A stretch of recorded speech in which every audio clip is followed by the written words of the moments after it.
McCracken County Fiscal Court called meeting, June 26, 2023, 6 p.m., courtroom D. And Madam Clerk, call the roll, please. Commissioner Jones? I'm here. Commissioner Bartleman? Here. Commissioner Abraham? Present. And Judge Clymer?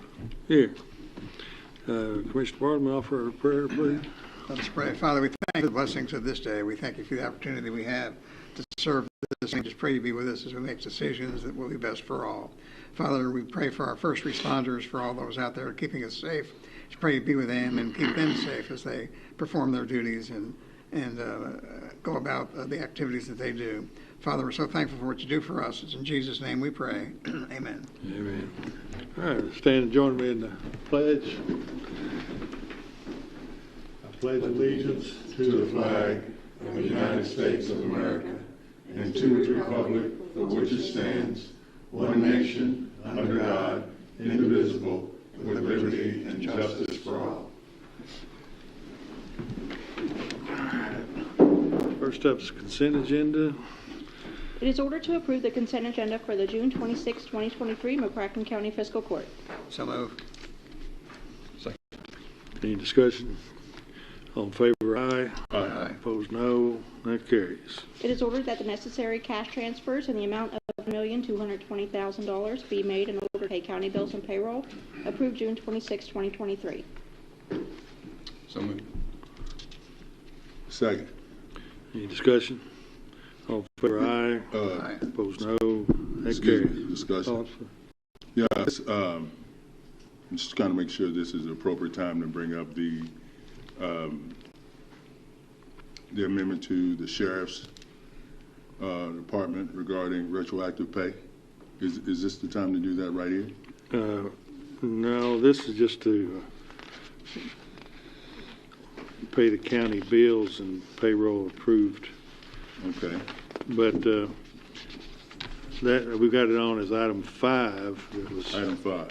no. Wait a No, minute. It's 8 in It's it. not on there. Oh, that's 18. What now? It's sheriff fund. That's 18. No, that's in the ordinance. Is it? 18. I just want to make sure we get that discussion before we. I think it would be part of the budget. If it's not on the agenda, we can't talk about it today. It's a special meeting. It could fall into the budget conversation, I would think, couldn't it? Under 8. Yeah, it's part. It's part of the budget, so I don't see why that couldn't be talked about. But it's not part of this, It's not part of payroll. the 1.12. So tonight we plan to approve the budget for next year. The item that you're talking about is not on the agenda. This is a called meeting, so unless it fits under something else that is on the agenda, you're saying you think that it would fall under the approval of the budget discussion? It makes sense to me since this is what we're talking about. That's part of it. Well, here's will be the assuming for a moment that it could fit under that.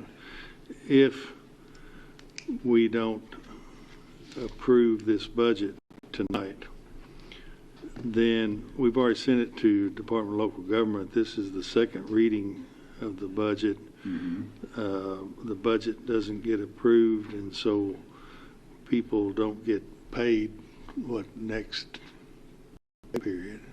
They don't get paid. Yeah. I think we're all going to vote for the budget, but I guess the question is whether it would fall in the parameters of the discussion. Well, we definitely want to vote for the budget. We're not trying to shut the government down, but the amendment to the sheriff's fund for retroactive pay for those employees in that office, I think it's 11 of them, additional $12,600. Are you saying that can't happen now because of where we are in the process?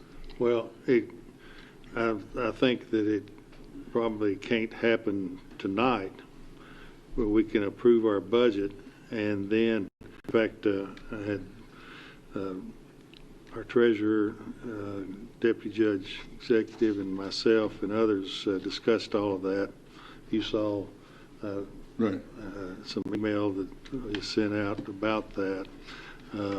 We're trying to find a resolution to that, and no, it wouldn't be, we're not going to consider doing that because of the constrictions of this agenda, but I don't think that we're going to be in a position tonight to decide how to get to that, either the retroactive or enacting those raises as I think we need to do. I don't know where everybody stands. We've not discussed it among ourselves because we haven't had a meeting to discuss it, but I guess that's a long way of saying I believe that by our next meeting we can decide. In fact, I talked with the sheriff today as well. We can decide a way in which to resolve that inequity that we perhaps all of us see. Certainly at least two of us I think do, maybe three. And either then modify the budget in 2 weeks, or we always have some money that we can move around to pay for those things. But I think we're going to get to where you want to get on it. I just don't think we can get to it tonight because we don't have the answer of what we want to do, how to do it. But I'm not opposed to us talking about it. I think we need to discuss it, but it's more than just amending the budget. I think we'd have to amend our administrative code. Is that right?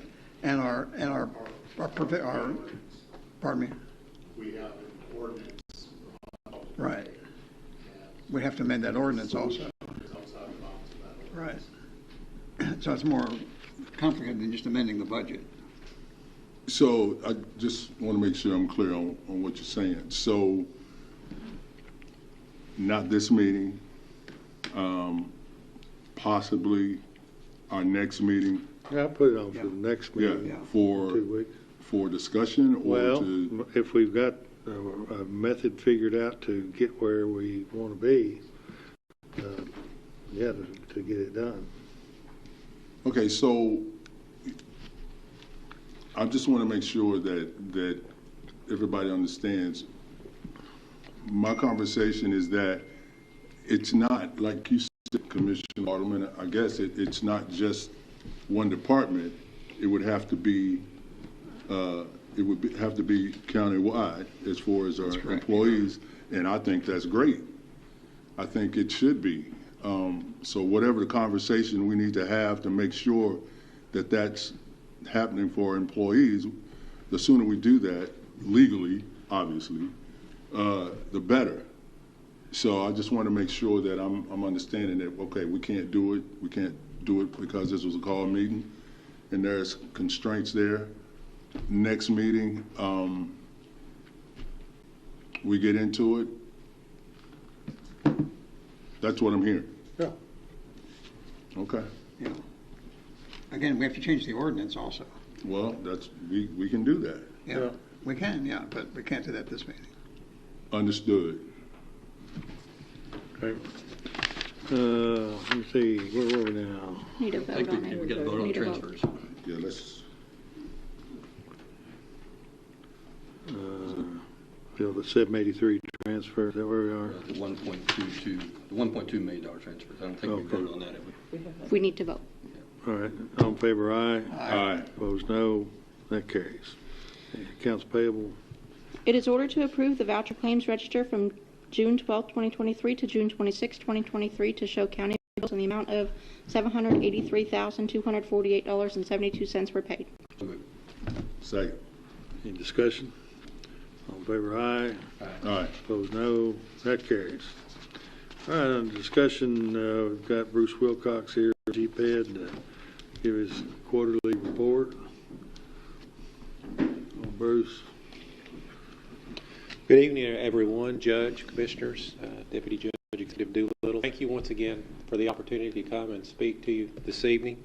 I was looking back through my notes, and I think about April 10th was the last time I was here in open session. I know we've talked a time or two in closed session since then, but I'll kind of focus on things during the last 2 to 3 month period, and then June 30th is our fiscal year end as well, so I'll kind of highlight some of this year's results and successes and share those with you this evening. So a week ago, we had our Investor Council meeting, at which time we had some changes in our board of directors. We had 2 board members exiting our board. They were Glenn Anderson and Leon Owens. Their terms termed out, if you will, and the board, our board of directors, had a committee that elected or put up for election Mason DeJarnett and Brent Hausman, and those 2 gentlemen were brought before our Investor Council, and they were successfully voted in as a GPED board of directors. So Glenn Anderson and Leon Owens went out. Mason DeJarnett and Brent Hausman came in. J.P. Kelly is finishing his tenure as GPED board chair, and the board elected Greg Grissom. Greg is the president and CEO of Jackson Purchase Energy. He's been a great partner with us. Greg will be our incoming chair effective July 1. The board also elected Kevin McEwen. He's just like a senior vice president in marketing or sales with Paducah and Louisville Railroad. Kevin will be our vice chair for the upcoming year. So we're excited about working with these individuals and to continue executing our vision. So as we know, GPED's mission is to recruit good paying jobs with benefits for our community, and I can't think of a better way to say that we're executing the vision is with some new announcements. And during the past 3 months, we've had 2 projects that one of them did not want a huge formal announcement, but we were involved with Wintech out on the south side. They are doing an $11.7 million capital that will bring 100 new direct jobs at an average rate of pay of $20 per hour. Those additional 100 direct jobs are anticipated to create an additional 51 indirect and induced jobs, resulting in a recurring annual economic benefit of $13.2 million per year. So we work with Wintech and the Kentucky Economic Development Finance Authority, the Cabinet for Economic Development, in helping them secure a very robust incentive package with the state. So we're excited about Wintech's expansion. That one's really good news because not too many years ago, they were just about to shut down. They were having financial trouble. Several years ago, I think they did go through some issues. So. And they were pretty close to bankruptcy, and I think they had some people come in and pull them out of it. So it's really good news to keep them going. Yeah, so we're expanding. We're excited for them. The other project that we've been associated with is cryogenic processors. If you'll recall, cryogenic processors went before the City Planning and Zoning Commission back in September, and they did not receive permission to execute their project in the old Amerisource Bergen building. They went ahead, and the Fisher family ended up acquiring that building anyway, just because they love the building, they love Paducah, and they've worked with Peck, Flannery, Green, and Warren, and Bacon Farmer Workman. They've done some engineering designs and architectural changes to what they anticipate doing to the building. They'll be adding murals on the side of the building that's adjacent to the Quilt Museum. They will be adding 12,000 square feet of retail space or office space or a pub or a brewery or something that along the back side that faces a farmer's market, giving that back facade a new look. And then they'll be putting 2 additional new docks. I believe it's Monroe Street, the street between the Amerisource building and Walker Hall. They'll be cutting 2 new docks that go inside the building about 75 feet. So we're anticipating about a $6 million capital investment there with 50 new direct jobs at an average rate of pay of $20 an hour, about $42,000 a year. That should increase 47 indirect and induced jobs with an anticipated $9.4 million recurring economic annual benefit. So we're pretty excited about the great work that Kevin McLean and his team has done there with cryogenic processors. How many jobs is that going to be? 50.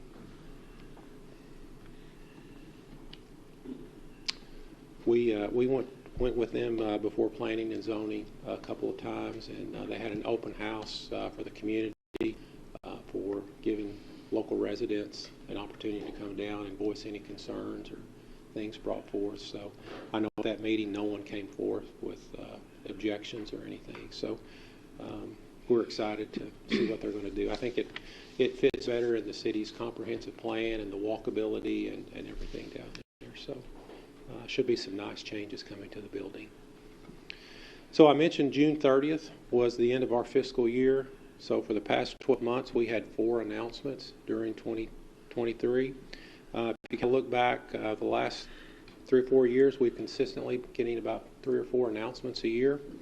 This year, we announced the Wealth Management Group, Moit Construction. If you'll recall, they bought Billy Harper's property there next to Midwest Terminal, and of course, BioWintech and Cryogenics tonight. So all in all, we anticipate $31.7 million in capital investment from these 4 projects, 185 direct jobs at an average rate of pay of over $48,000 a year, 131 indirect and induced additional jobs with a recurring $30.9 million annual economic benefit going forward. So we're pretty excited about those projects that we've been able to be associated with this past year. How many jobs was Moit? Moit was 25 direct, and we anticipate 24 indirect. I missed the 4th. You said there's the Wealth Management Group, Moit, BioWintech, and Cryogenic Processors. And how many jobs is Wealth Management? 10. Anticipated 9 indirect. That was a great one. That's about a $90,000 average rate of pay, $43.27. We actually sold them land in the Commerce Park as well, about 11 acres out there. So all in all, again, we try to show value and return on investment. And when you look at the total revenue from the city, the county, and our private investors, we are generating about $35 in the local economy for every $1 generated into GPED for this past 12 months. So a ratio of 35 to 1. We're pretty excited about that as well. So again, if you're keeping score, since GPED's been reorganized, that's a total of 619 direct jobs, 406 indirect and induced. That gets us over the 1,000 number. That makes 1,025 with an average rate of pay of $21.87, $306 million in capital investment, and over $80 million in recurring annual economic benefit. And since GPED's been reorganized, if you're looking at return on investment, the ratio is about 24 to 1 over the past 3 to 4 years. Again, keeping in line with June being our year end, this past year we acquired 56 acres, 38 acres. Of those acres were adjacent to the Ohio River, so we now own 1,000 feet of river frontage. We as a community invested about $850,000 in additional real estate acquisitions this year. So we now own and or control right at 800 acres at the Triple Rail site. We saw a little bit over a 10% growth in our number of investors. We added 6 new investors this past year. And then when you look at infrastructure improvements that we were able to be associated with, Big Rivers and Jackson Purchase should be finalizing the $13 million upgrade to their substation here in just a few weeks. The $10 million access road, we're still anticipating that to be let here in August. Construction could start August, September timeframe on the $10 million access road to the Triple Rail site. The $6 million water tower that Paducah Water has put up, GPED, the IDA was involved in transferring that land where the new water tower is. That's operational this year. We've been successful in getting a $500,000 KPDI, Kentucky Product Development Initiative grant for sewers to the Triple Rail site. And thankful to John Hodges and Joint Sewer Agency for partnering with us there. Thankful for the city and the county partnering together for $140,000 clearing and grubbing Industrial Park West. So that site is cleared and grubbed and ready for a project. Just 2 days ago, we submitted another KPDI application for $2 million.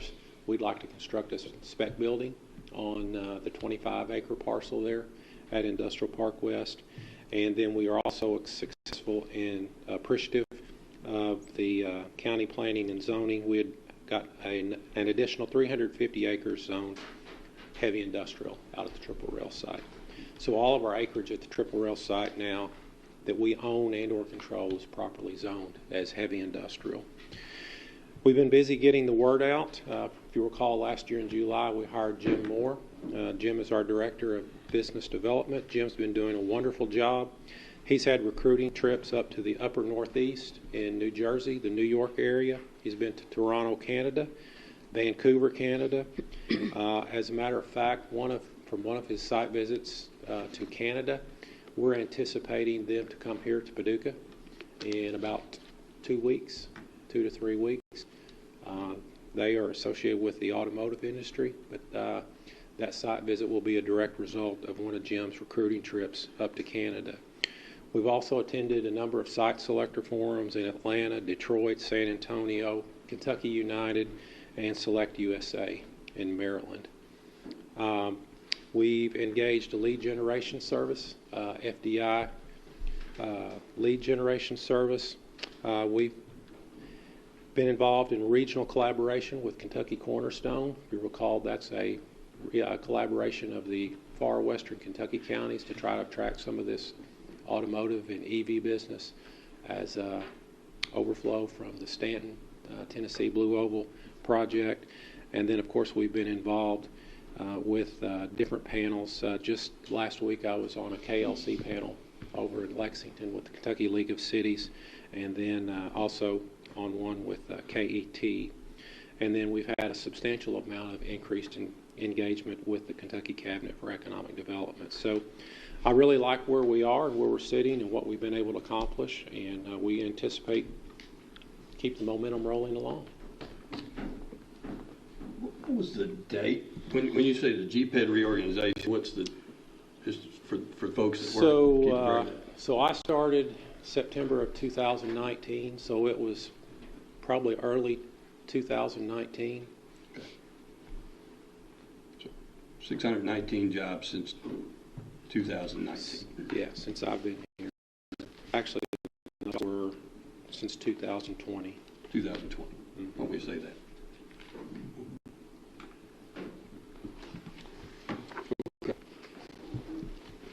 Any questions?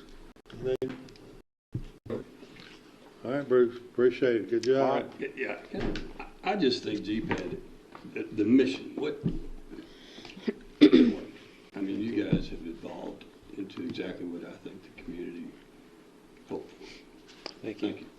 We appreciate your support. Thank you, all of you. Thank you. And then we have from Joint Sewer Agency, John Hodges. Oh, John. How are you, Judge? Good. So, you guys put me on the Comprehensive Plan Advisory Committee for the county. I don't know if you remember doing that or not, but we had a little advisory committee meeting last week. And that reminded me that, in the sewer business, you can't really do anything without having to have a plan. Every time we do anything, it seems like we have a plan. We're working on our long-term control plan. We've got about $80 million more we've got to spend by 2038. We're completing a sanitary plan in our separate system that we started in 2010, and we're starting work on what they call a 201 plan. The comprehensive plan is the planning document required for the city and the county, and really the 201 plan is what we would be required to do every 20 years. So it's a pretty high level look. And generally what you need to do when you do one of those, it's for treatment plant upgrades. And we've got an upgrade we need to do at Woodlawn. We've got it scheduled for construction, not this year, but in a few years, with completion by 2026. That's about a $4 million deal. This year's kind of a normal year for us. We're going to do sanitary sewer extensions and rehab work and manhole rehab and some plant work and stuff like that. Next year is a much more aggressive year for us. We're going to bid the third phase of the work that we're doing over by the plant. For you guys, you'll drive by there and you'll see that big tank we built a few years ago. That was the first phase. Second phase was a pump station that we're finishing up right now with an 80 million gallon a day capacity. We've got 20 million gallons installed right now that will work with the tank. We're going to finish that out in this next job. The tank was about 7 million. The first phase of the pump station was around 6 million, and then this next phase, we're going to have the flood wall with the discharge, and we anticipate that to be in the $6 to $8 million range. We got an $8 million loan app out for that. That needs to be done 24-25, and then from that job, these are a long-term control plan. We'll jump from that job doing something similar to the underflow out at Noble Park. And that'll be a 7 completion date, and that's about $10 million. We're also working on some stuff in the plant that we just started design on. We need a new sludge building. The old sludge building was built in 1988, and it is 5 to 7 years past its life. We have squeezed it out, and we need to upgrade that plant. We think that's about $6 million. Some things that you're going to see later on in the year from us, we need to update our sewer use ordinance. So we'll have to bring that to both the city and the county. That's the ordinance which stipulates how we do our business. Every few years we get what they call a pre-treatment audit in the state. They change federal language, so we have to change the language in our ordinance. So you guys will see that. You're also going to see our form units. We're going to do some cleanup work on that. After about 20 years being in business, we'll just fine-tune some of the stuff in that ordinance for that. We are going to, every year we look at our rates. We are going to adjust our rates this year. We have it in a rate ordinance that we can adjust our rates up to the CPIU, which was 4.9% this year. But we're not going to do that. We're going to do a 3% change. That really won't impact people very much. For about a third of our users, that's going to be about 57 cents I might see. And for a regular family, they're going to see something less than $1. And then we're going to tick up our surcharges on our industrial users, a penny a pound, and BOD and total suspended solids and ammonia and oil and grease. But in the end, our rates are still actually pretty low for the state. Regular family is going to pay probably about 70% of the state average in our service area compared to the others. But from time to time and say thanks for your support and for all the help that you guys do for us, and of course to just be here if you have any questions for me. Any questions? You always do a great job. Nice. Appreciate it. It's tough to fight Mother Nature like we have to fight Mother Nature. You don't always win that battle, but we always try to do as best we can. But I do appreciate that. Thank you. Thank you, John. Thanks, John. All right, let's see, that gets us to item 5. That item five was a invoice from the JPEC, Jackson Purchase Electric, for a down payment for electric service at the new terminal. I'd like to ask that we not remove it from the table. I've met with JPEC, and I think we're that resolved. Perhaps by the next meeting, if not by the meeting after that. If that's agreeable to everyone, I would leave that on the table. Right, good. All right. Item 6, court orders. It is ordered that the bid for 2023 Dodge Durangos for use in the McCracken County Sheriff's Department be awarded to Don Franklin Auto. It is further ordered that the treasurer is authorized to pay Don Franklin Auto $39,698 for each Durango purchased.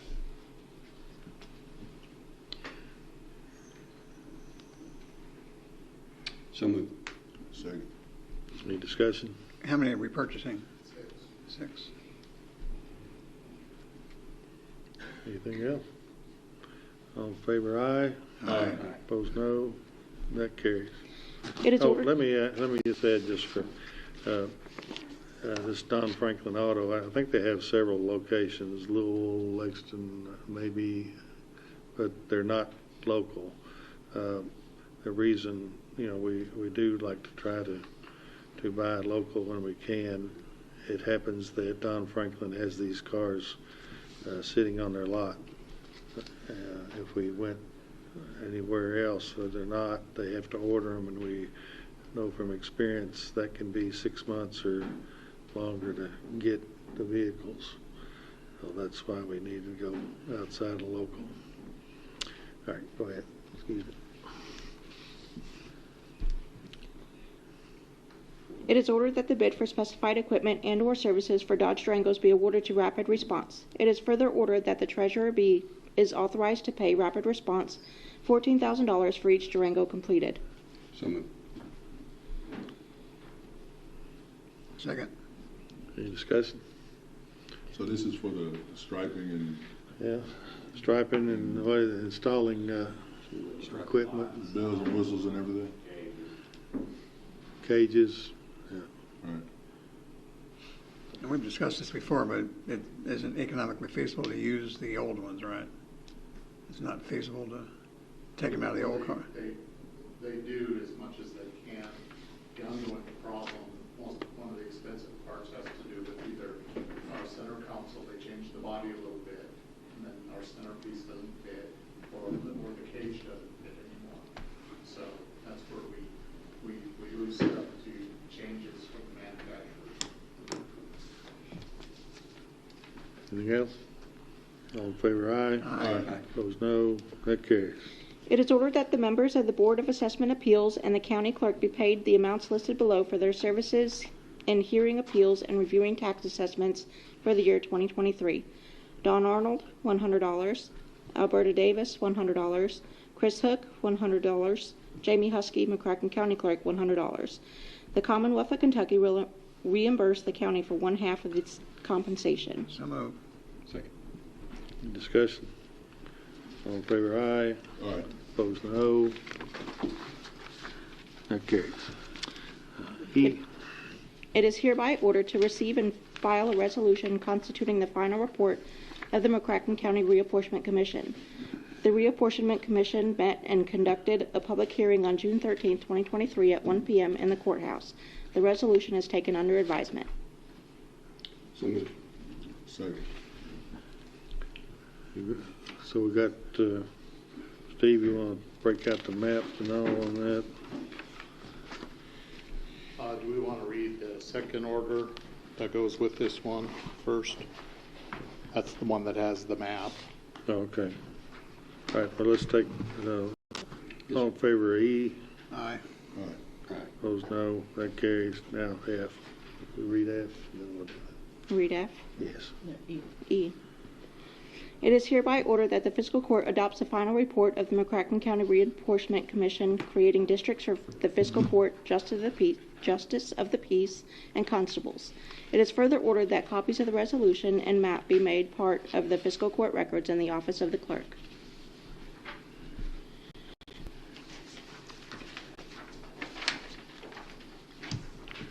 All in favor, aye. We need to do an amendment to that. Right, Steve? Has there been a motion? No, No. there's not been a motion. So Oh, moved. yeah, okay, Second. motion, second, all right. So now we got some discussion. Yeah, I think we need to do an amendment to that, right, Steve? To Yeah, add the legal description. Yeah, We only have so- the map, but to make sure there's no confusion 10 years from now. There's also a legal description that needs to be added to that. And I'd like to make amend it to include the legal description and the map. So where is the legal description? emailed it to you this afternoon, but I brought a copy.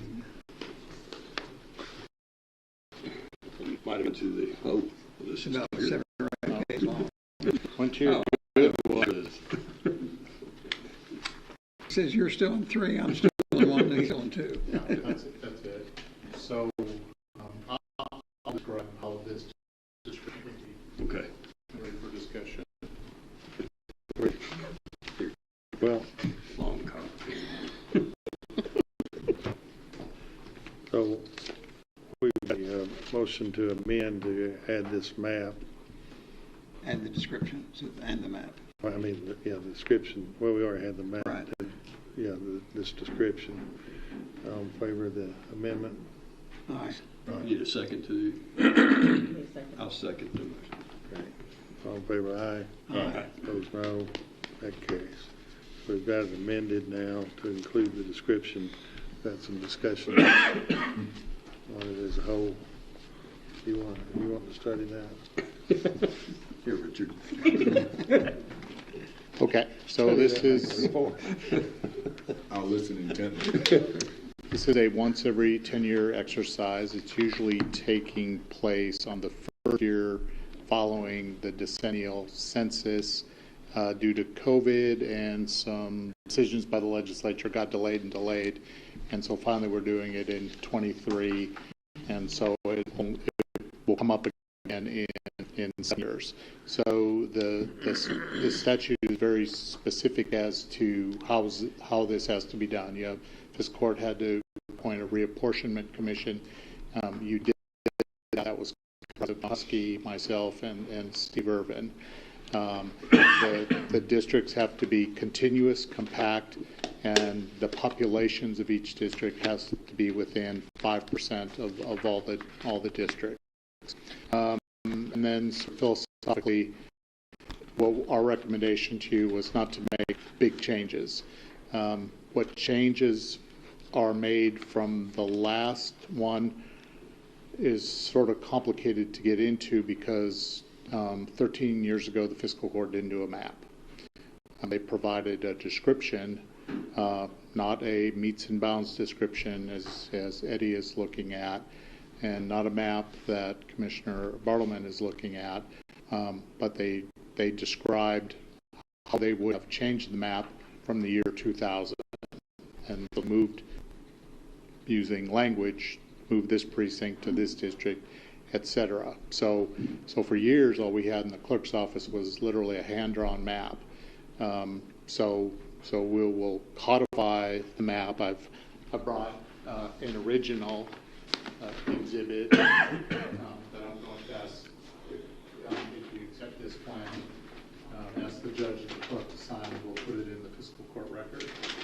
But some of you are looking at a smaller copy, but this is the one that the Reapportionment Commission recommends for adoption. And I'll start there. the major change was, so this was an island before, and so we didn't think that comported with what the statute said, that every district had to be contiguous. So we created this little neck right here, and so there were about 12 households that were in here that are in District 2 that are now in District 1. So This is the old map. this is, No, this will be the old map. this will be the new map.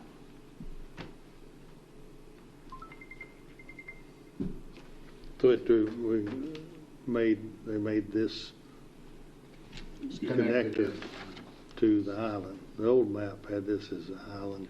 So it and wasn't it's connected purple all the way before? around it. Okay. Was not connected. Now it is. I see, okay.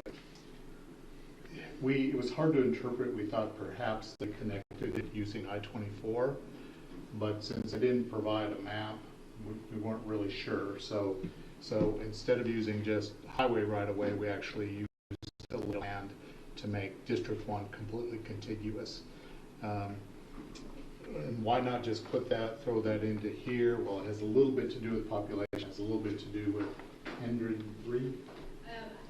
I think we were, if we did that, we'd be crossing legislature. And crossing the legislative district. So we didn't want to do that. follow precinct boundary lines? As follows precinct boundary line. So a precinct is, a whole precinct is in one district, right? Yeah. You don't divide any precincts up? We didn't divide any precincts. How does it work out so conveniently that you have a legal description? I mean, that's what the process is. So we hired, went to Jeremy Buchanan at Dairy Development District. They have a GIS department. And so once we got the map how we thought we wanted it, that was compact, contiguous, and the populations worked, we had him put it into GIS. And then he takes that shape, that computer shape file, he puts it in something called a coordinate geometry program. The coordinate geometry program wrote that description.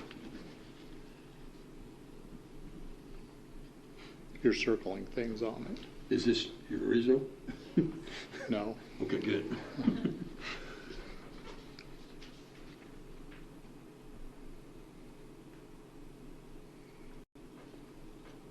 So they, I'm just curious, doesn't matter, I guess, but they can actually they take that shape, lay it down on a map, and the computer Writes spits the out description. that, and that's what is that, like 5 or 6 page legal description of meets and bounds all the way through that.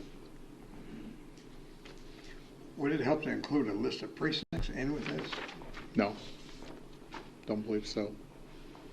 The statute doesn't say do that. It says produce a map. I just want it to be easier to understand if you had a precinct rather than. Was the approach they took 13 years ago. They said, take the old map and add these precincts and move these precincts.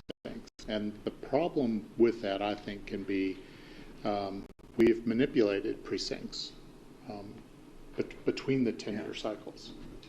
And so I think it gets, I think the county attorney can attest, it got a little confusing for us when we started this process as to there were some different maps out there, and it took us a while to figure out what was the position of the fiscal court 13 years ago. Would it be hard to provide us with a list of precincts? No. Can you do that district by district on the precincts are in each district?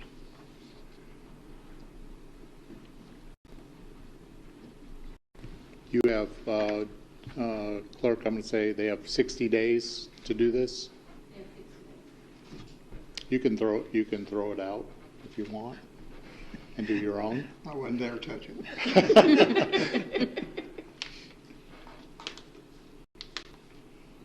What are you up to over there? Well, I mean, if you circle the feet, that's how many turns you should have. Oh. That's going to take a little too long. District 1 has all the turns. District 1 and District 2 are a little bit more complicated than District 3. What did you say, District 1 has what? It has more turns, so they all start at this point, and then it's making all these turns are going that way, and then it comes back and it does these final 2 turns. Yeah, and it's also, you'll see in the coordinate geometry program, one of the reference points they use were census tracts or census blocks. So this map doesn't show those blocks. They do exist on another map. That's just the way the program writes them. But the problem about being precise is if you're wrong, you're precisely wrong. So, how many guys have said this is right? James Stevens, the guy who did the GIS work and the mapping for us. We're going to vote on tonight? You have 60 days. Okay. You can table it or think about it, or you can act on it tonight. We'll just, this time the order directs that we'll make the map, the description, and the final part of the fiscal court record and record it with the fiscal court records downstairs. I wonder what has if there's some discrepancy, the description versus the map. Wonder which weighs heavier, which carries the proof. I would think the description would carry the day. would think the map visually is what we mapped. You map it first. You don't write the description. You write the description to match your map. Yeah, so the lines on this are established by the map. This then is a written description of where these lines are run. If that description is in error in some way, it seems to me like maybe the map would. Is the map going to be in our ordinance? We put the description in our ordinance, but did we put the map in our ordinance? The map becomes part of the fiscal record as well. It's in the. Further orders that copies of the resolution, the final map be part of the fiscal court records. The large map does have the precincts on it, but you can barely see it because it's written in gray.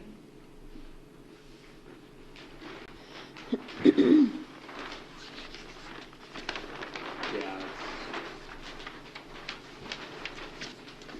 Very difficult to see. So this is supposed to be a resolution instead of it's not an ordinance? The Reapportionment Commission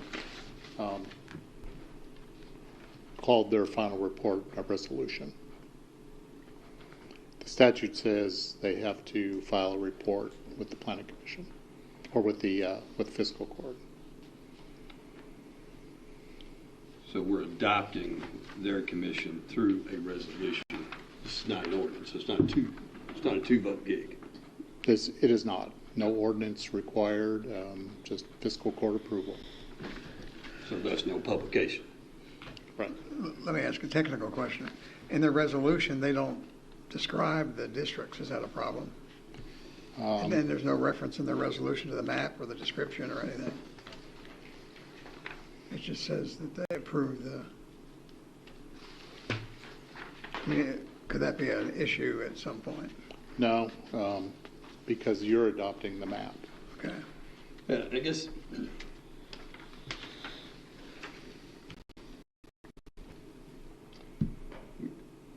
Further ordered copies of the final map.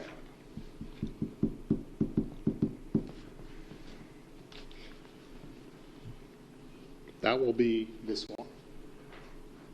It's quite large.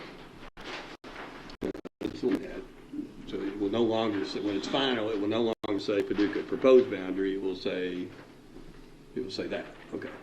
There is the file. There's the lines for my clerk's signature on there. And so then that gets filed. In the fiscal court record, in the clerk's office.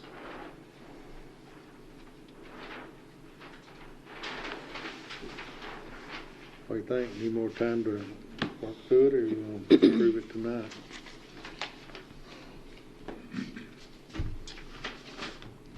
Okay, anything else you'd like to do? Anything else you want to say? I don't really want to. I just it's like, oh, there's one guy that's done this. And you said there's only minor changes? Minor changes, like got rid of the island. That was the only one. That was the only one. Well, if given time, I would actually count those and count the turns, but I'm not going to do it tonight. But well, if I were drafting the deed, that's what I would do. I'm fine, but we can vote for it because I guess you're probably right. The map would carry the day. We do file the description with the Secretary of State. Jamie can speak for herself, but in my experience, nobody looks at the description, they look at the map. Yeah. In a deed contest, I would think the legal description actually carries the day over a map. Well, I don't know, maybe in this kind of stuff, the map would carry the day. Do we need to clarify that in the ordinance, or which one we want to be there's a discrepancy that one or the other has the legal? Well, if we didn't put the legal description in the order, then I guess it wouldn't have any weight, would it? fact that it's kind of cool to get it had drafted. Well, as I was sitting here, what you brought up, what I think I would do is take the description to a surveyor and have them verify the description.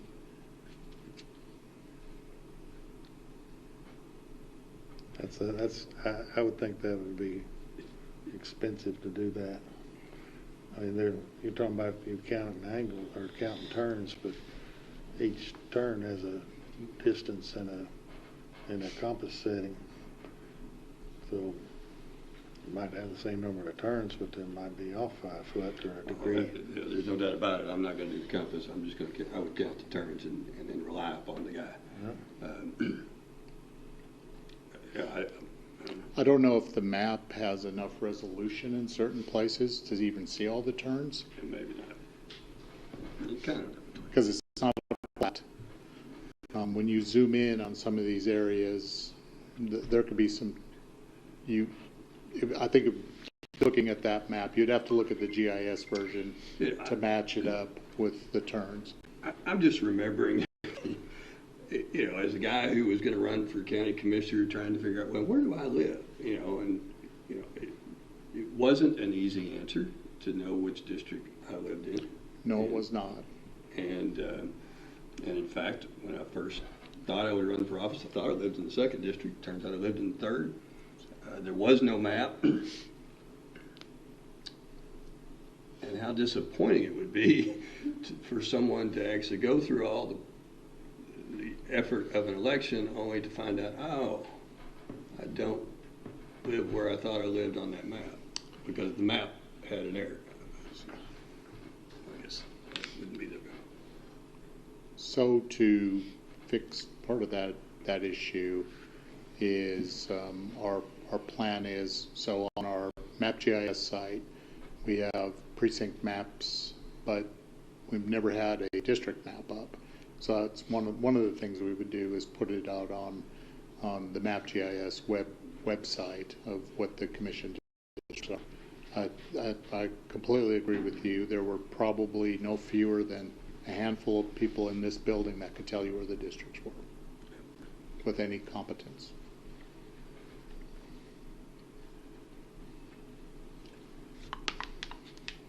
What do you think? You're uneasy about it? I guess we can bring it back in 2 weeks. Got 60 days. Yeah, I think, you know, spend a couple weeks looking at it. At least maybe somebody else in town that wants to make. I don't know how expensive it would be to have somebody eyeball it and make sure that the legal description actually looked like the map. Who's the guy we're relying on again? What's his name? James Stevens. See, I don't know him. And he's from where? James Smith, I'm sorry. Smith. I didn't even get his name right. See what I'm saying? I should have just kept rolling with Stevens at this point. James Smith, he's a GIS professional at the Area Development How District. old is he? I don't know, 40, 45. Well, you're looking at me great. I mean, we hire surveyors. You know when they're qualified or not. You know whether they've worked in the field. Well, I just don't know his name. He did all the mapping for all of the Area Development District for reapportionment. He manages the transportation maps for District 1. Yeah. You know, we're building this credibility here. But I didn't know it, and we're relying on it for future elections. I hadn't heard of the questions. Huh? Okay. And he's been doing this for a while. All right. Well, then I'll have more confidence. I would wait and put it on for the next meeting. But that would be my one vote. I'll move we table item F. I second. Yeah, that's what I'm supposed to do. All right. So the motion to table, all in favor of table it? I vote aye. Aye. All right, we'll table it then. Back to it in 2 weeks. So are you wanting? I'll probably call it. Okay. All right. right, where are we, Madam Clerk? F? F, yes, sir. Go ahead. It is ordered that the judge executive is authorized to execute all necessary documents to obtain earthquake insurance, and the treasurer is authorized to pay the premium invoices for coverages determined by the McCracken County Fiscal Court.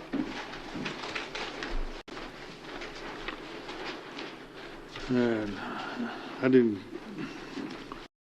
We got the different bids in here, different prices, deductibles, and all. We had sort of last meeting thought it might be wise, since the costs relative to the same insurance had gone up so high, and given other factors. Those bids. Do we have those in our packet?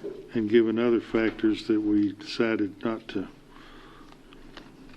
Did we table it? Do what? You do not have anything on earthquake in your packet. I can tell you what they are. Okay. So from the last meeting, we had a bit of a misinterpretation of the original quote. So we reported that the deductible is $50,000. The deductible was not $50,000. The deductible was $750,000. So it was listed as 1% / $50,000, with $50,000 being the minimum. So the assessed value, or the insurance value of our plant, is a little under $80 million. It's between $75 and $80 million. So our deductible would have been somewhere between $750,000 and $800,000 for $5 million in coverage. So in asking him to requote with higher deductibles, so a 2% deductible, so take that $750 and double it, so $3 million, or $1.5 million, the premium would be $94,582. At 5%, it would be it would just drop $5,000, $89,342. At 10%, the premium would drop to $78,862, or somewhat similar to what our number was last year. But so in Clint's mind, he's like, I don't know if that even makes sense, because you would have to spend your first $700. You would have to spend $7.5 million to get $5 million in coverage. So even if we only had, say we had $2 million worth of damage, we still would have to pay the full deductible on the $5 million? Depends on what percent you took. And so a couple of things it didn't drop that much to say I will take more risk myself. It dropped from 100,000 to 94,000 to go from 1% to 2%. So your deductible would go from roughly 750,000 to 1.5 million to save you $6,000 premium. It almost, after I talked to Clint again, it was, and I thought Clint maybe was going to show up. I asked him to come, but he had another commitment. He thought he could be here by 6. Evidently not. So in Clint's mind, he said, going up to a 5% deductible and dropping your premium to $89,342, he said that might make sense, but just no one understand. You're looking at a $3.5 million deductible, roughly.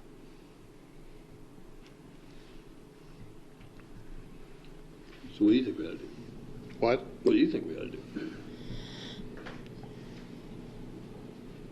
So I told Clint that 10% didn't scare me at all, because I think if we have an earthquake, it's going to be catastrophic.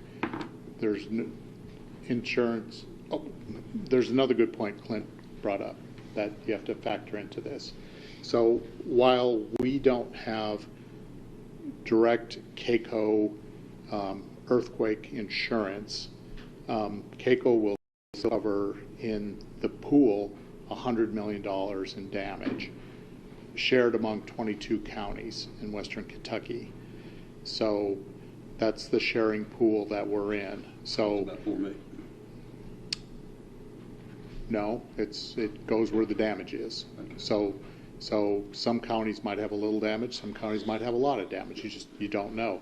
So Clint's like, if the event is highly localized, like for example, the Mayfield tornado, was just hit,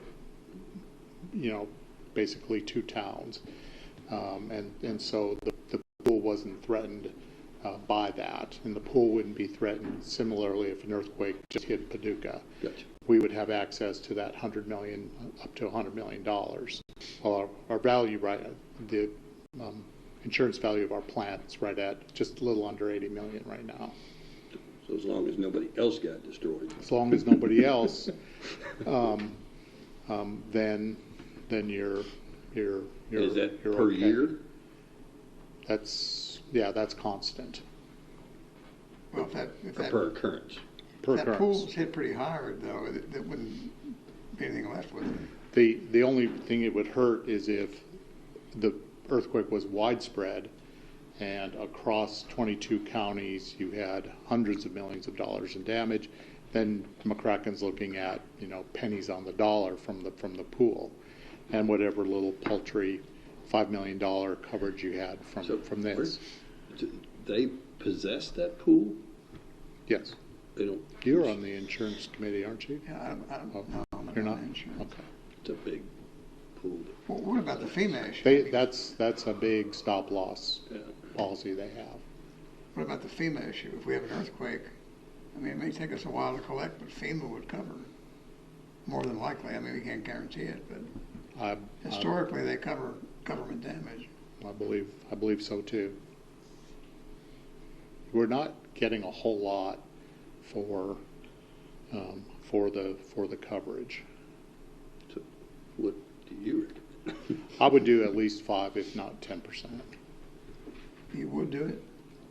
If I were going to do it, I would do at least 5, if not 10. But do we Clint, who is really smart at this, said 10 doesn't make sense to him because you're taking too much risk. And I'm like, if I have an earthquake that, say, on Mayfield, and I have $45 million in damage, if it's highly localized, we're going to be fine. If it's widespread, it's going to be FEMA. Yes, I guess I left the last meeting thinking we were all leaning toward not doing the coverage. I'm still feeling that way. There's nothing Clint told me that made me feel better about this. Better about the coverage. About the coverage. No, because we thought it was a $50,000 deductible, and find out no, that's 1% / 50,000. So he's like, forget the 50,000. That doesn't apply. That's a minimum. Suppose Clint happened to tell you, well, Orangeboro's not doing it, Henderson's not doing it, Mayfield's not. You're the last people who are doing it. Didn't ask him. He said lots of school districts, though. He said we're just dropping it altogether. I think we also have some really good representation in Washington, D.C. that if we were to call and ask for Mitch, say, Mitch, our courthouse went river. We need some FEMA help out here. You're somebody leading the charge. I think we'll get FEMA help. Yeah. And he's still in office and may be for a good while. I'm not saying that's the decisive thing, but So you're leaning toward not doing coverage. I am too. And I guess we haven't, because the premium for this coverage is how much again? Well, the renewal was right at 105,000. Last year it was around 80. So we've seen steady bumps without, just at what point is it just not really all that much coverage? With a $750,000 deductible, at 1% as presented, and that would cost you $105,000. There was some discussion, maybe, I don't know if we had it that night or maybe it happened later, that AOC requires it by the contract?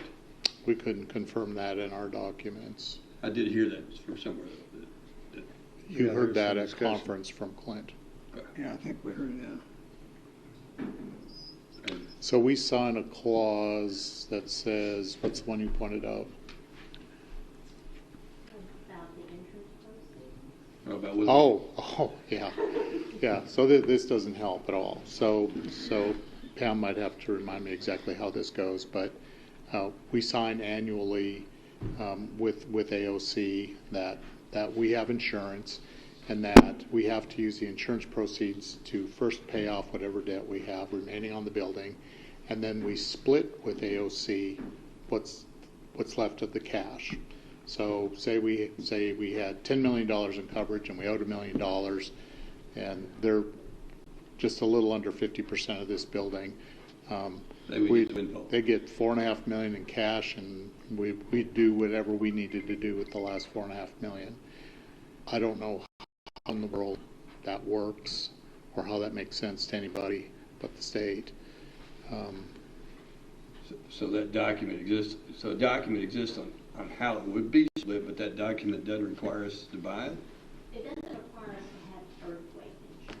Just requires us to have insurance. Yes, we have to have property and casualty insurance on the building, but you don't have to have, it's not specific that you have to have earthquake. And I didn't read it to where what they get from the insurance has to be used toward our loss. It just says they. Debt first, and then we get half the money. Yeah, and they can take that money and do whatever they want to. They might want to spend that in Lexington. Is that helpful? We haven't had a motion and a second on this amendment, have No, we? we have not. So do we just pass over it and not do anything with it, let it die? Well, does anyone want to make a motion that we buy earthquake insurance? I don't. You No one? can motion and second and then vote no. Because we've had discussion with no motion. Well, Yeah. we'll just mark the box, we declined. If there is no motion, then it dies. No, they don't have to vote to No decline. motion? Right. Nobody? All right. That does not carry though. Worse, some more conversation we had. All right. They H. got worse, more conversation we had. No, we're on G, sir. It is hereby ordered that the attached plan, including both the scope of the work and project estimates for the Stuart Nelson Dog Park relocation, be approved as part of the athletic complex.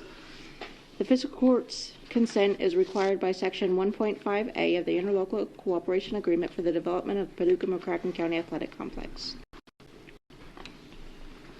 Good evening. The Sports Tourism Commission desires to move forward with a bid package for the relocation of the dog park. And of course, the ILA requires the bid package to come before the fiscal court as well as the city commission for approval, so that's what we're doing tonight. Of course, this is just a bid package. After the bids come in, that will have to come before you sometime here in the next 4 to 6 weeks or so. I guess we really are, it's like we did a while ago, we need to see if we can get a motion and a second for discussion, and then we'll. So moved. Second. All right, now discussion. Sorry about that. Well, I invited you to start in when I should not have. Okay. So I think in the email package I saw the packet, but it's not. Is it in here? You've got a map and an estimate in there. I don't think I don't remember what I saw in the email. So it's kind of the bottom, I think the sticking point, at least with me, was whether the, so we're obligated under interlocal to do a like park is as much similar or like as the existing one at Stuart Nelson.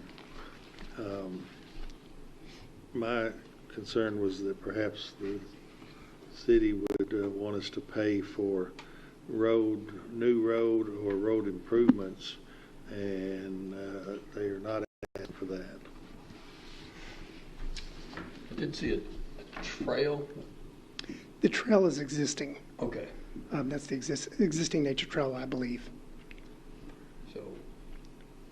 So the working group, as well as the ATC and the design team, worked quite a bit on putting together the construction estimate. And if you look at it, it's really broken out into, I believe, 3 different areas. The first is, I guess it's the like for like, as the judge referred to it as, and those are the things that are existing at the Stuart Nelson Park right now, and what the anticipated cost will be for the construction at Noble Park. The things below that are the road, which the judge referred to, as well as some add-ons for all parking. What's it look? Yeah, come on, man. I don't see it in mine. Yeah, I remember looking at it on the email, but I don't see it in my packet I picked up. Yeah, what in my packet? Is it stapled in with something else? Is there a map as well? Is this? That's it. That's it. Yeah. What's it attached to? Oh, it's attached to the Barkley Airport. No, it says Big Dog Park Civil Construction Estimate. No, that's not it. No? Never mind. Everything else.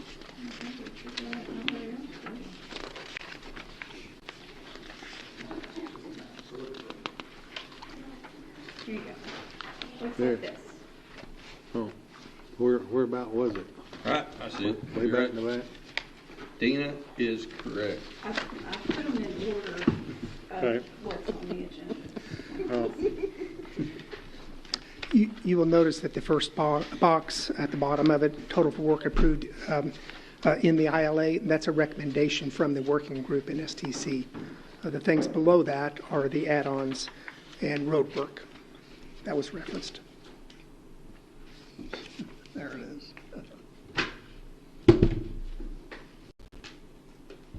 so what this is telling us is the estimate is 278,000 and change for this new dog park total.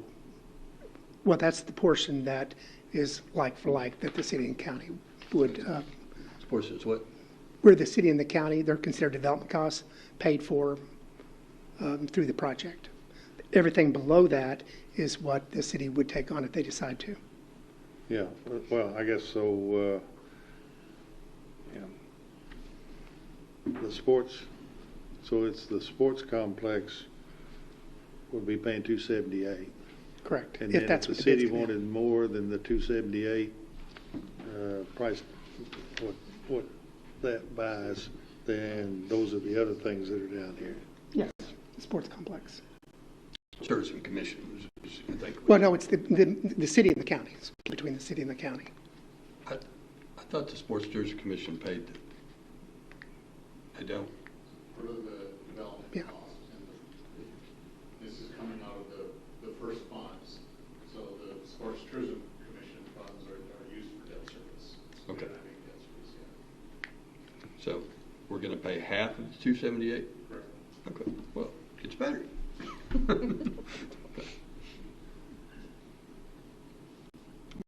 Either earthquake. Sure. Well, that'll pay for this. So, where will you park? I mean, you won't be able to park now near the dog park, but. There is park and proposed walk. parking spaces at both on the south, I guess that's the west side of the roadway is the small dog park. And on the other side of the roadway is the large dog park, and Oh, there's there's parking about 8 associated. parking spots there. Yeah, there's parking associated with both of them. 1, 2, 3, okay. At this time, they're proposed DGA. If the city wishes to pave those, I believe that's alternate 1. Is that correct? Yes. So, but the 278 includes the road extensions? No, it's not. That would be up to the city how they want to move forward with that. I see. So you're not going to be able, yeah, I got it. So there'll be parking spots there, but you won't have a road to get there. unless they do the upgrade. Okay. There's an existing narrow road there. But the city anticipates to make some roadway improvements. Just not sure at this point exactly what those are. You want to come up, Jeff? Is that correct? So the roads that are currently access this part where the dog park is proposed to be located are narrow one-way roads. They don't provide adequate access for this intended use. So that's why the city they provide access, just like Stewart Nelson Park has access now to the dog parks in a one-way road configuration to those dog parks. But the city is looking at improving that access because there's another picnic shelter back there. There's the Anna Balmer building back there. Right. And just so they're looking at their options of how they can improve the access back there and I think deal with a few issues they have with some of the roadways. And there's an existing culvert there behind the amphitheater. And to complete the road, it always looks like there should have been a road. Yeah, it's some things that I think the city engineer had kind of had on his radar for several years, and this kind of worked out to be a great opportunity to kind of get all this done at one time using, project costs for the dog park, but then some city funds for road improvements. So the decision point we have is whether we're okay with doing the 278 and above. Well, this time just move forward with the bid package, yes. I'm for it. And the city understands that they do the alternatives, that they're pay for those. That understanding has been through the working group, which does have city representatives on it. I mean, there's not going to be any debate as to whether or not we have to pay for some of the roads. There is not up to this point, no. At this point.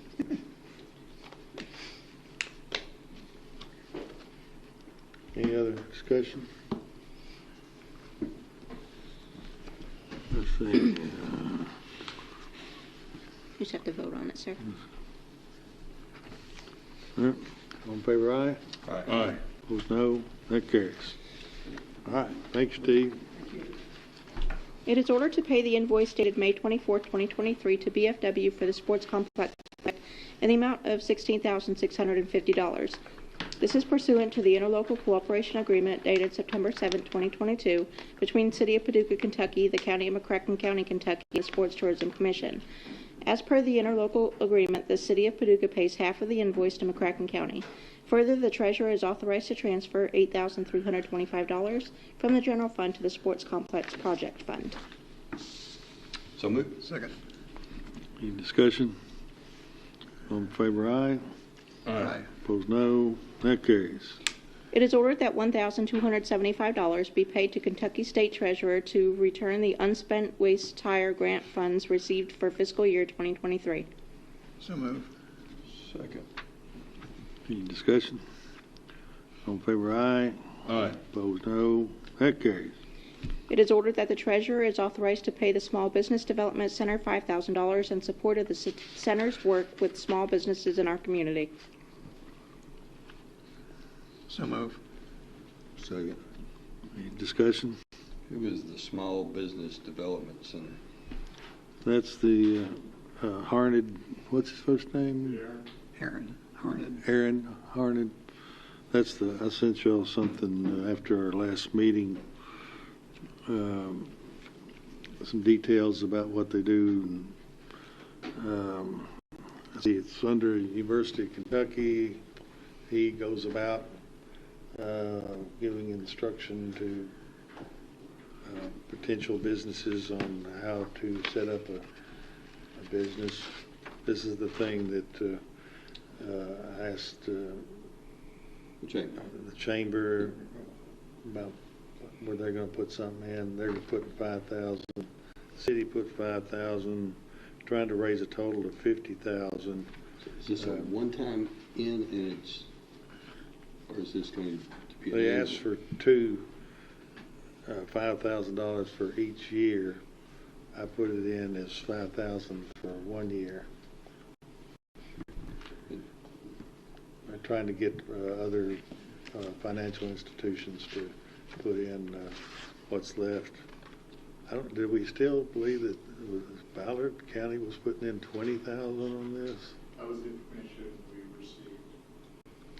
So, I don't Is know. this not an extension of the chamber?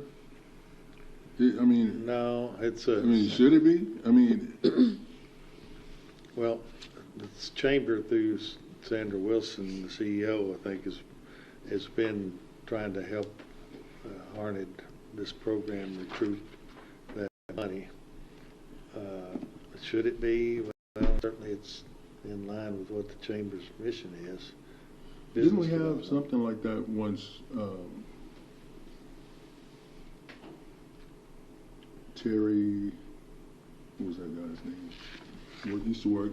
He worked for Channel 6, and then it was standing by itself, and then I think Greater Paducah Economic Development Absorbed it, it was a business startup program, $50,000 grant program, I think. Yeah, similar to, it sounds, I mean, I don't know whether it's similar now, but I remember there was a program you were talking about. and Terry GPA Reeves headed that up for a while. So does this end up, so does this get us on an agenda that someone's now going to come in and do the program, offered in other areas, now to be offered here? Does this open up an office and pay? Well, his office is at WKCTC. And I met with him, and he told me that this money, they're hoping with this money, if they can raise it, they will hire another person to do more of this than what one person can do. And this is, if somebody's wanting to start a business in our area, they can go to this organization Yeah, and say, it's free "What do you think?" counseling. That sounds He's exactly like. He's pretty sharp. I've heard his presentation a couple of times. He was part of the program that WKCTC put together for proposed minority business startups, and I sat through some of his presentation there. Business plan, financing, I mean, everything you need to know about starting a business. He is an employee of the state. University of Kentucky, I guess, isn't it? And so this money will perhaps be so that he can hire someone that resembles his qualifications to offer more of what he already offers. Yeah, I also understood that they lost some portion of this 50,000 from UK. I think it was a open vote.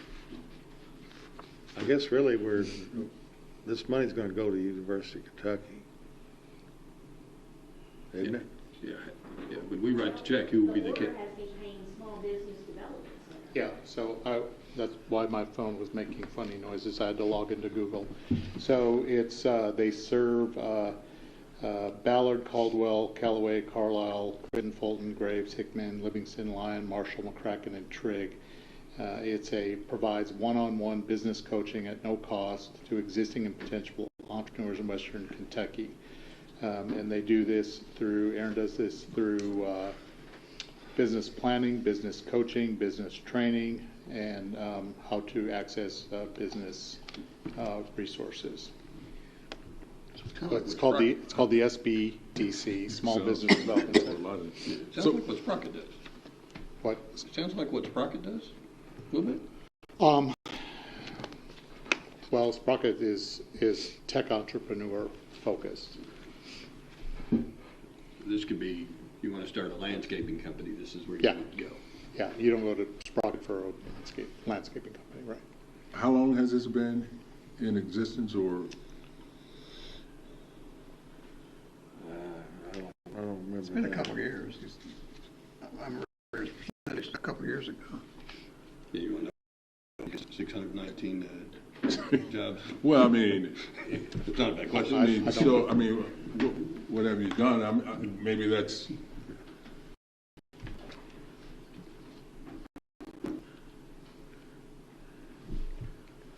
I feel sure I sent y'all something You about it, did.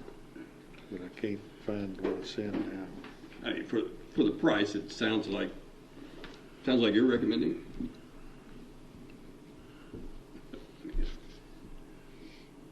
And you're only recommending it for a year. So Yeah. we'll have a year to assess it, I guess. Yeah. I think it's worth doing. we'll see. If they can't raise the other funding, then I guess it doesn't go through. So did you figure out whether we need to check to say, I mean, does it matter on the order, Madam Chair? Yes. Because It's instructing me to pay someone, so it needs to be. Small Business Development Center doesn't have an ink after it. Email. Email was sent June 2nd. I remember the email. You sent it on June 1st at 11:33. So I wasn't clear on the answer whether we're happy with the order for the check purposes. And I take I don't know, but do we do? Are you? Are you asking me? Yes. Are you happy with the order for the purposes of writing a $5,000 check? Yes. Okay. You approved me to do that. Yes, I have all the information I need. Steve has just sent me an address. And he says in this email that it's matched by all the local money raised is matched by federal funds. Okay. Well, then let's. The program requires the Kentucky dollar to be matched every federal dollar. But UK has cut back on its funding, so they're raising it locally.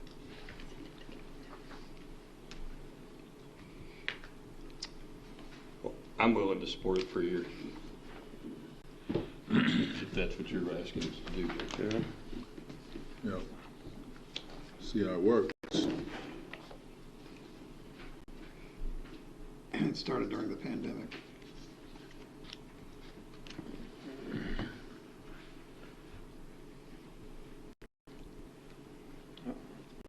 Discussion. All in favor of paying that? Aye. Aye. Opposed, no. That carries. It is ordered to pay the invoices listed below to Barkley Regional Airport Authority for new terminal expenses in the amount of $8,337.90. This amount is one half of the total invoices of $16,675.80 and is pursuant to the interlocal cooperation agreement dated August 28, 2021, between City of Paducah, Kentucky, the County of McCracken County, Kentucky, and the Barkley Regional Airport Authority. Invoice MCFC 062003 dated 6/2023 for $5,000. Invoice MCFC 062223 dated 6/22/23 for $3,337.90. So moved. Second. Any discussion? All in favor? Aye. Aye. Opposed, no. That carries. It is ordered that John A. Williams IV is appointed to the Convention Center Board for a term ending June 30th, 2025. So moved. Second. Discussion. All in favor, aye. Aye. Opposed, no. That carries. It is ordered that Teresa A. Span is reappointed to the PJC Board of Trustees for a term that expires June 2029. So moved. Second. Can I interject here? I would like, now that we're past our budget, I don't think since I've been a commissioner we've ever heard from the PJC board, have we? No. The junior college board? No, you haven't. You typically get Dr. Lisa Stevenson and Dr. Reese annually talk about the scholarship program. We never had a report from the, I'm interested in that. I get a lot of questions about when the yellow cards go out, I get questions about that. And It'd be good to have them come and tell us how they spend their money, line by line. well, I don't know about us, but just telling the public. I agree, I guess us.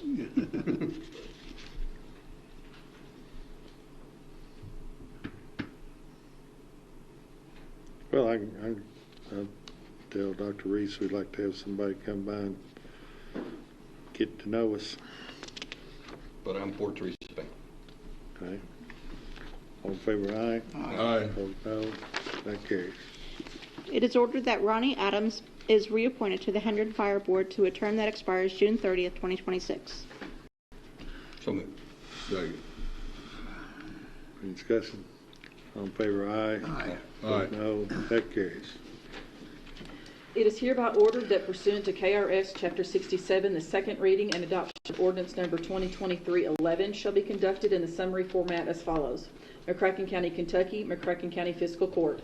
An ordinance amending McCracken County Ordinance number 2022-02 by revising the proposed fiscal year 2022-2023 operating budget by modifications in receipts from car tax, truck license, state prisoners, state medical payments, sheriff's fees, and transient room tax in strict compliance with the mandates of Kentucky Revised Statutes, Chapter 68.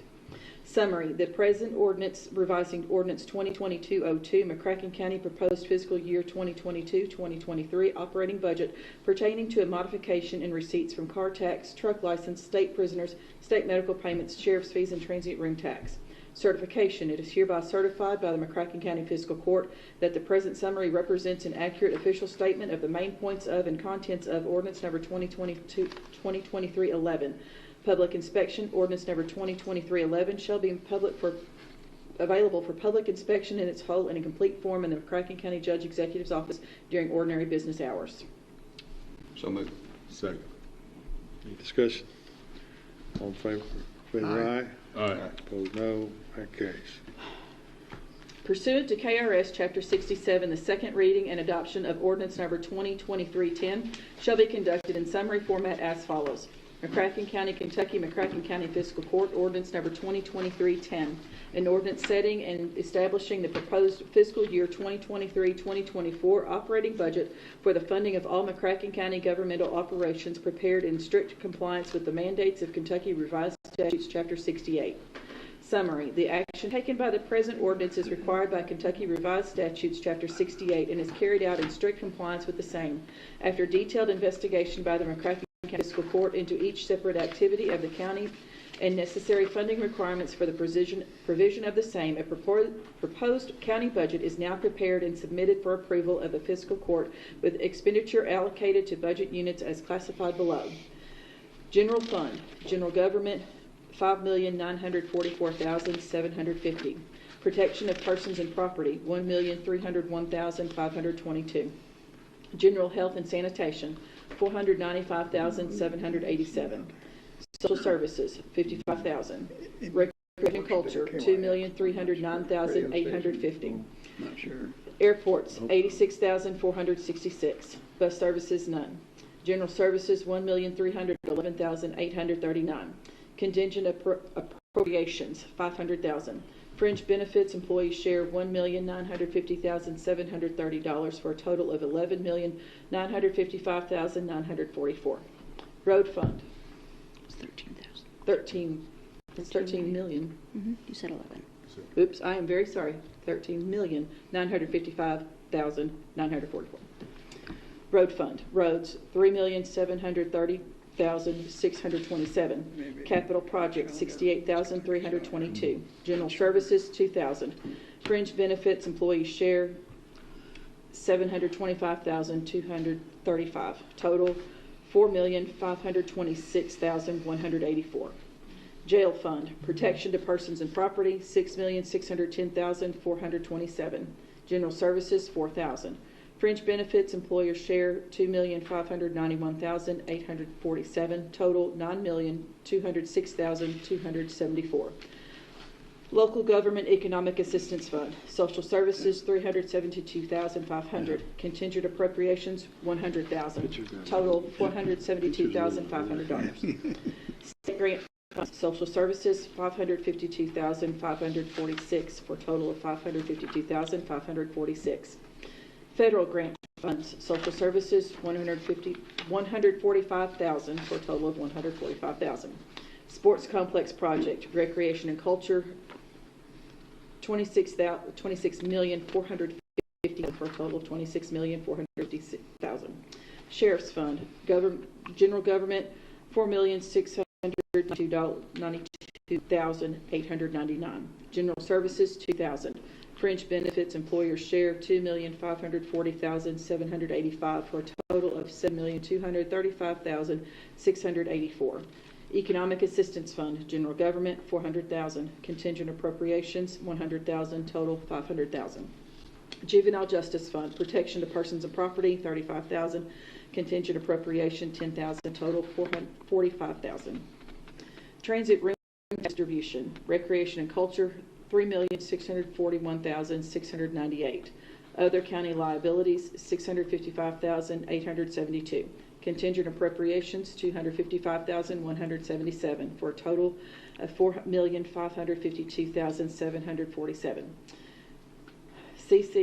County Clerk Permanent Storage Fees, General Government, $182,834 for a total of $182,834. Opioid Settlement, Contingent Appropriations, $45,000, total $45,000. Debt Service Fund, Bonds for Courthouse, $238,974. Tax Anticipation Notes, $2,346,029.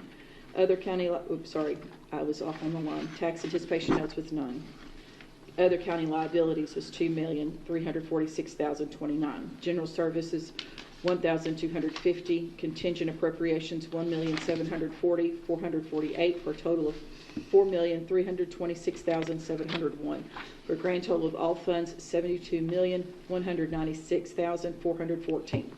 Certification: it is hereby certified by the McCracken County Fiscal Court that the present summary represents an accurate official statement of and contents of ordinance number 2023-10, public inspection. Ordinance number 2023-10 shall be made available for public inspection in its whole and complete form in the McCracken County Judge Executive's office during ordinary business hours. So moved.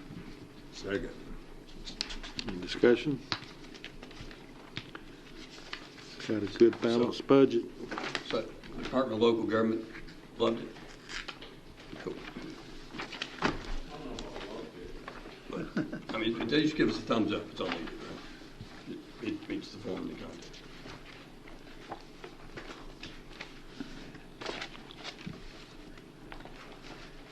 That's all.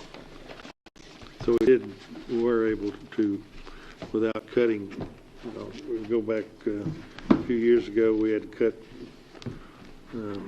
some of our expenses, held back on road paving, other things to be able to meet our budget. Now we're going forward strong on providing all the services that we need. We were able to give our employees, our greatest asset, some well-deserved raise in pay. I mean, make a lot of improvements to, just multiple things that we're being able to engage in because we're in a better financial condition. And I'm proud of what we all were able to get this done, and those who, Steve Doolittle and Pam Thompson, our treasurer, and others who worked on this budget. It's a tremendous amount of work, and so appreciate all the work you guys did on that and got us where we need to be. Anything else? All in favor, aye. Aye. Aye. Opposed, no. That carries. No need for an executive session. Is there a motion to adjourn? So moved.